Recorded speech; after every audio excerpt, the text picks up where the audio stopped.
कहानी है रामपुर गांव की, जहां के मर्द महिलाओं को हमेशा नीचा दिखाने की कोशिश में रहते। अरे अभी तक खाना नहीं आया, मुझे एक और शादी करने की जरूरत है। नहीं जी नहीं, ऐसा मत करना, वरना मैं कहाँ जाऊंगी। ना लेकर मैं अभी आई जी। गांव की पंचायत में भी फैसले हमेशा औरतों के खिलाफ ही रहते। मैं जो फैसला सुनाता हूँ वो भगवान की आज्ञा होती है। इस लड़के ने अपने मन से शादी करके अच्छा नहीं किया। लड़के को घर भेज दो और इसकी शादी इसकी जाति की किसी लड़के से करवा दो।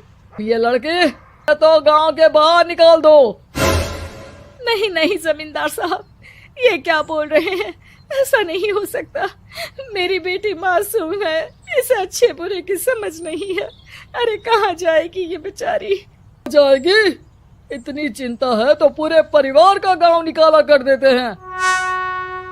बेचारे पूरे बसे बसाए परिवार को गांव छोड़ना पड़ता है। चाहे जो हो, अगर बेटियों को कंट्रोल नहीं कर सकते तो गांव में रहने का कोई मतलब नहीं है। यहाँ औरतों को दब कर रहना होगा। कोई भी अपने हिसाब से कुछ नहीं कर सकता, सब ईश्वर की मर्जी से ही होगा। भी गांव का एक आदमी दौड़ा दौड़ा आता है। सरपंच साहब, जमींदार साहब, वो कालिया है ना, उसकी बेटी पढ़ने के लिए शहर जा रही है। अच्छा, ये कब हो गया? और कालिया की हिम्मत कैसे हो गई ऐसा करने की? लेकर आओ उसे और उसकी बेटी को। फिर क्या था, हाजिर हो जाते हैं कालिया और उसकी बेटी सरपंच के सामने। और कालिया, ये क्या सुनने में आ रहा है? बेटी को इंजीनियर बना रहा है तू? और ये बता, गांव में तो स्कूल नहीं है, फिर कहां से इतनी क्लास पास कर गई तेरी बेटी? राधा, जो कि कालिया की बेटी है, उसे लगता है कि सरपंच उसकी तारीफ कर रहे हैं। मैंने ऑनलाइन पढ़ाई की है, डिस्टेंस लर्निंग से। सभी में मैंने अच्छे नंबर पाए हैं, जिसे देखते हुए शहर की इंजीनियरिंग कॉलेज में मुझे स्कॉलरशिप मिली है। वाह जी वाह, क्या होती है ये? पहले तो ये बताओ, फिर आगे की बात करते हैं। पूरा गांव राधा की बात सुन रहा था और राधा बोलती जा रही थी। तो ऐसे मैं फ्री में एक अच्छी शिक्षा लेकर गांव में जो कुछ परेशानियां हैं, जैसे बिजली, पानी और इंटरनेट जैसी समस्याओं के लिए काम करूंगी। मैं गांव को शहर से जोड़ने के लिए पुल का निर्माण करवाने का प्रस्ताव रखूंगी। मुझे पूरी उम्मीद है कि जल्द ही हमारा गांव भी तरक्की की राह पर चल पड़ेगा। राधा की बात सुनकर सारे गांव वाले ताली बजाने लगते हैं। सरपंच को समझ नहीं आता कि वो क्या करे। चुप रह नादान लड़की, गांव के खिलाफ जाने के लिए तुझे गांव से बेदखल कर दिया जाएगा, वो भी पूरे परिवार के साथ। और हाँ, अगर ठीक से गांव में रहना चाहती है तो ये पढ़ाई लिखाई छोड़ दे। हम तेरे लिए गांव का कोई होनहार लड़का देखेंगे। तभी गांव का एक आदमी बोल पड़ता है। अरे नहीं नहीं सरपंच जी, राधा बिटिया जो बता रही है, अगर वैसा हो जाए तो हम लोगों को पैसा कमाने के लिए बाहर नहीं जाना पड़ेगा। हाँ जी, और ना ही कोसों दूर पानी के लिए भटकना पड़ेगा। हमारे बच्चे भी कि गांव राधा के साथ है तो वो चुप हो जाता है। वो घर आकर अपने सलाहकार से बात करता है, जो बहुत ही चालाक किस्म का इंसान होता है। अरे सरपंच साहब, आपको बहुत ही होशियारी से काम लेना पड़ेगा।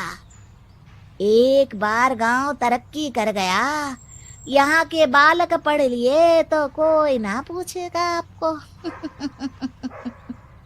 और फिर ये जो बेटा और बेटी है ना आपके, इनको भी आम लोगों की तरह ही जीवन जीना होगा। हाँ, लेकिन करे तो क्या करे? वो ना आप मुझ पर छोड़ दीजिए, बस मैं जैसा बोलूं करते जाइए। अगले रोज सुबह जब गांव वाले सोकर उठते हैं तो राधा के घर के बाहर और साथ ही वो लोग जिन्होंने राधा का सपोर्ट किया था, उनके घर के आगे लाल रंग से कल आऊंगी लिखा होता है। कल आऊंगी?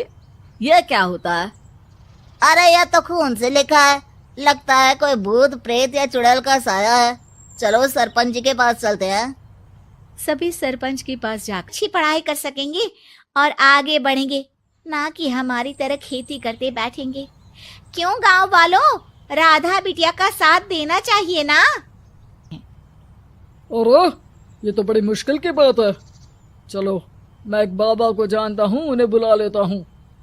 सरपंच बाबा को लेकर गांव के घर के बाहर जाता है। ओहो, तो ये वो चुड़ैल है जो उन लोगों को निशाना बनाते हैं जो गांव को बदलने का सपना देखते हैं। वो गांव को ऐसे ही संपन्न देखना चाहती है। वो नहीं चाहती कि कोई बाहरी यहाँ का कायाकल्प करे। क्या तुम लोगों में से किसी ने गांव को बदलने की सोच रखी है? तभी राधा की माँ रोते रोते आती है। मेरी राधा घर से गायब हो गई है। अरे कोई तो बचाओ, मेरी बच्ची कहाँ गई।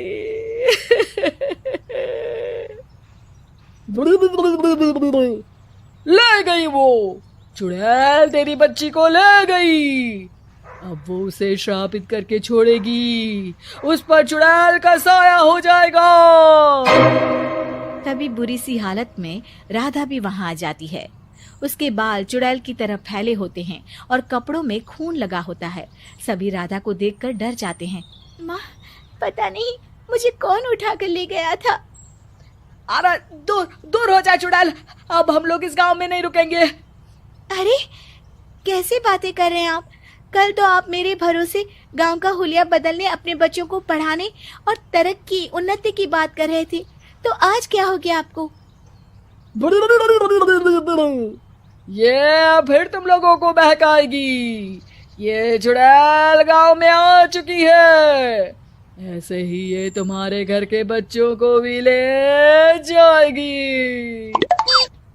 गांव वाले राधा को गांव से बाहर निकाल देते हैं। उसके माँ बाप रोते रहते हैं, लेकिन गांव वाले नहीं मानते। मैं भी अपनी बहन के साथ गांव के बाहर रहूंगा, लेकिन वो पढ़ाई नहीं छोड़ेगी। वहीं सरपंच के घर पर सलाहकार कहता है। देखा, सांप भी मर गया और लाठी भी नहीं टूटी। लेकिन अगले ही दिन सरपंच के घर के बाहर भी वही शब्द लिखे होते हैं। और फिर सरपंच की बीवी कहती है, हमारी बेटी को किसी ने अगवा कर लिया है। तभी राधा का भाई वहां आ जाता है। अरे गांव वालों, मैंने सरपंच जी की बेटी को देखा था। वो चुड़ैल उसे उठाकर ले जा रही थी। अरे क्या मजाक कर रहे हो? नहीं नहीं सरपंच जी, आप नहीं जानते। वो चुड़ैल अब आपकी बेटी में आ जाएगी, जैसे राधा के अंदर आ गई थी। तभी सरपंच की बेटी वैसी ही हालत में वहां आती है जैसे राधा आई थी। पापा, पता नहीं कैसे मैं गायब हो गई थी। चुड़ैल, इसके अंदर भी चुड़ैल का साया है, मारो इसे। अरे नहीं नहीं, इसे भी राधा के पास गांव के बाहर ही भेज दो। अरे चुप रहो, मेरी बेटी कहीं नहीं जाएगी और चुड़ैल बुड़ैल कुछ नहीं होता है। अरे कैसे बात कर रहे हो सरपंच जी? आप तो बोल रहे थे कि आपका फैसला भगवान का ज्ञान होता है, तो अपने पर बात आई तो अब आप ऐसे बोल रहे हैं। अरे ना ना ना, आपको अपनी बेटी को त्यागना ही होगा। अरे बुलाओ बाबा को। राधा का भाई बाबा को ले आता है, जिसे अब गांव वालों के डर के कारण सच बोलना पड़ता है। मैं कोई बाबा नहीं हूँ, मैं तो मोची था। ये सलाहकार महोदय ने मुझे कहा था एक्टिंग करने को। अब वो मुझे पैसे देने वाले हैं। अब मुझे माफ कर दो। गलती हो गई, मुझे माफ कर दो। तभी वहां राधा आ जाती है। देखा सरपंच जी, जब गांव के बच्चे साक्षर होंगे तो आप जैसे लोगों की चालाकी नहीं चलेगी।